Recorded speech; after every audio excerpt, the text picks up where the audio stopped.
बिस्मिल्लाहिर्रहमानिर्रहीम। National conference के सदर कायदसानी जनाब डॉक्टर फारूक अब्दुल्ला साहब,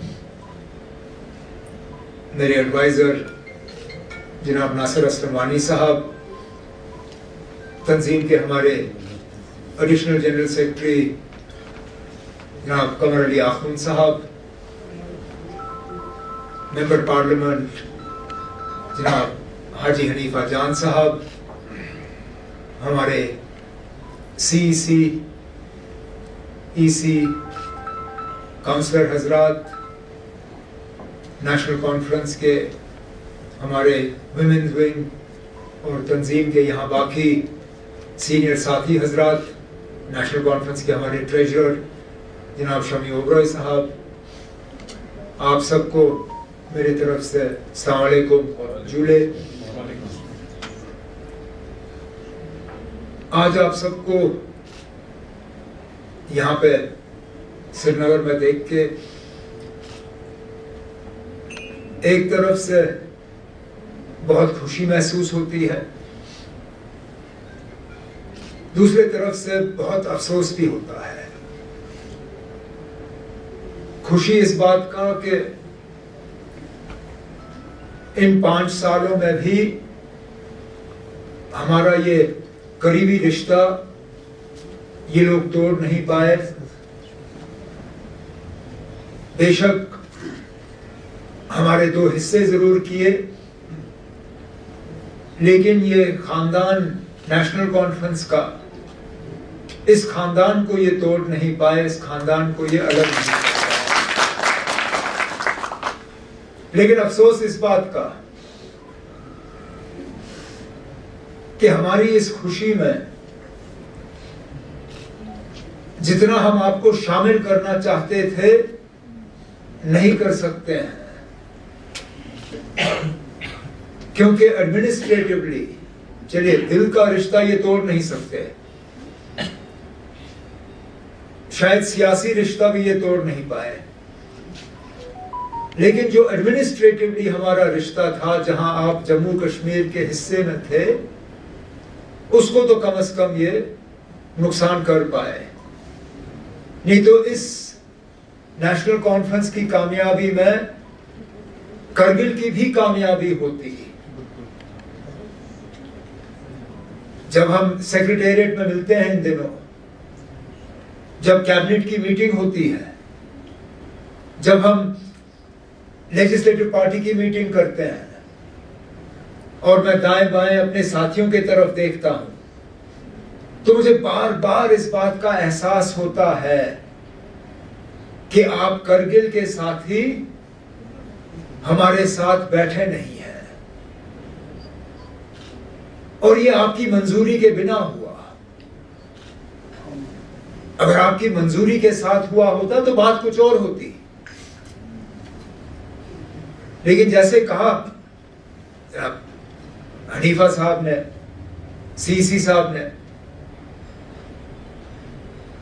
इस फैसले में जरा से भी आपकी राय जो है शामिल नहीं की गई।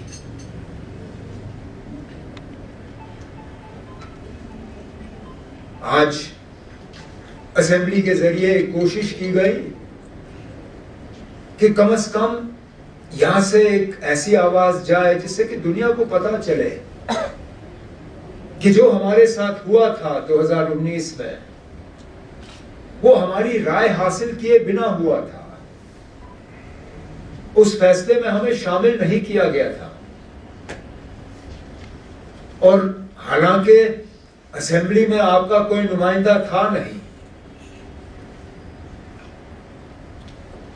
लेकिन जो आज वहां से करारदाद पास किया गया, उसमें आपकी भी आवाज शामिल थी।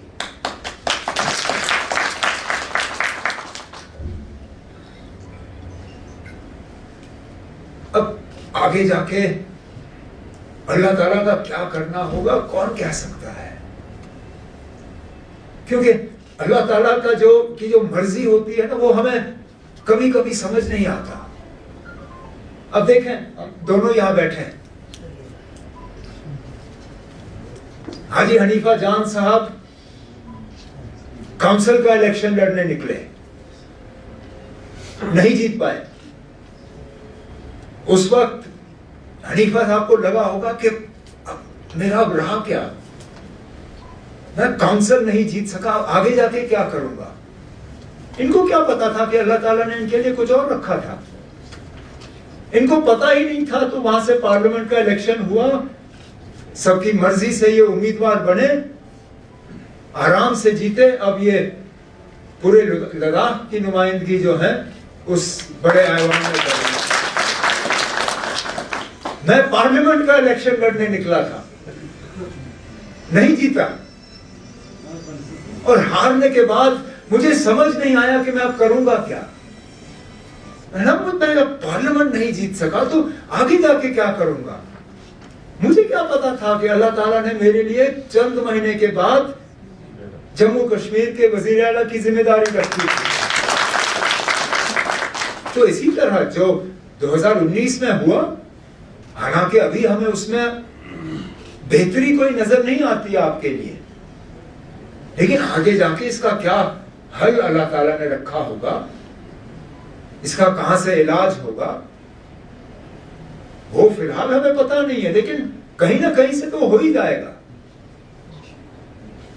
हमें बस वो यकीन रखना है, और तब तक हमें अपना रिश्ता कायम रखना है, अपनी तंजीम को मजबूत करना है। नासिर ने कहा कि चंद महीने पहले कुछ हालात ऐसे बन गए थे। वो हालात ये बने थे कि हम हाजी हनीफा जान साहब को पार्लियामेंट में देखना चाहते थे। उसके लिए हमें थोड़ी देर के लिए करगिल में अपनी तंजीम को बंद करना पड़ा, लेकिन इलेक्शन के फौरन बाद आखुन साहब, हाजी साहब, सीसी साहब, सबों ने फारूक साहब से बात करके कहा कि हम नए सिरे से अपनी तंजीम जो है वहां दोबारा खड़ा करना चाहते हैं। हमने कहा कि ना अभी असेंबली के इलेक्शन हो जाने दीजिए, उसके फौरन बात करेंगे।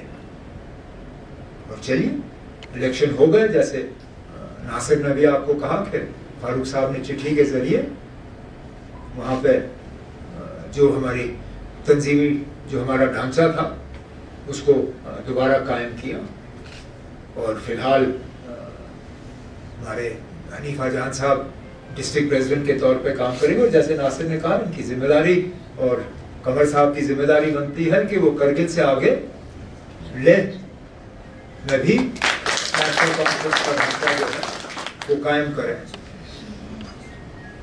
ठीक है, ना सियासी तौर आप हमारे लिए कुछ करोगे, ना हम कुछ खास कर पाएंगे आपके लिए एडमिनिस्ट्रेटिवली, लेकिन हमारा एक रिश्ता कायम रहना ही हमारे लिए काफी है। मैं कहता हूं अगर कुछ महीनों में हमारी इसी तरह बैठ के बात हो, मिल पाए,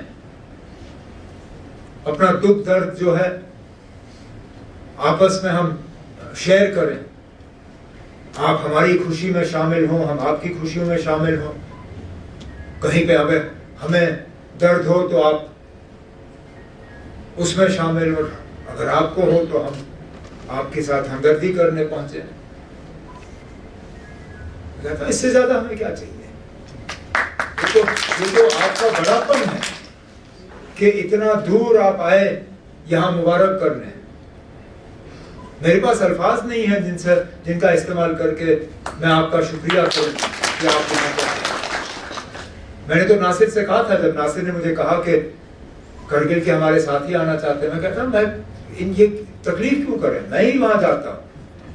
उन्होंने कहा नहीं, इस बार ये आना चाहते हैं, फिर आप जाएं।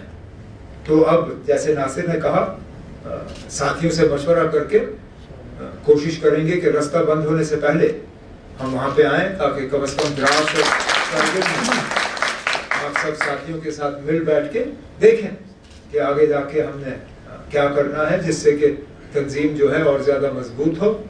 और मिल बैठ के, जैसे मैंने कहा, रिश्ता जो बाबा कौम के वक्त से शुरू हुआ, उस रिश्ते को हमने उसको और ज़्यादा मजबूत करना है, आगे ले जाना है। और इसलिए मैं बिलखसूस अपने तरफ से, क्योंकि फारूक साहब तो खुद बोलेंगे, लेकिन मैं ज़ाती तौर आप सब एक एक का दिल की गहराइयों से शुक्रिया करना चाहता हूँ कि आज आप यहाँ पे आए। और हालांकि जैसे मैंने कहा, अफसोस इस बात का कि करगिल हमारे साथ है नहीं, लेकिन आप अपने आप को अकेले ना समझें। मैंने वैसे भी जब हाजी हनीफा जान साहब जीत गए थे, मैंने कहा था कि आप अकेले पार्लियामेंट में नहीं हो, कम से कम जो 2 नेशनल कॉन्फ्रेंस के और मेंबर पार्लियामेंट है, आगा रुल्ला साहब और अल्ताफ साहब, उनको आप अपने खाते में गिनिए। जो भी आपके मुद्दे होंगे उसमें दोनों हमारे एमपी जो है बात करेंगे। इंशाल्लाह जल्दी यहाँ से हमारे राज्यसभा के मेंबर जाएंगे, जिनमें मैं उम्मीद करता हूँ इंशाल्लाह कि जनाब फारूक अब्दुल्ला साहब यहाँ से राज्यसभा के तौर पर जाएंगे।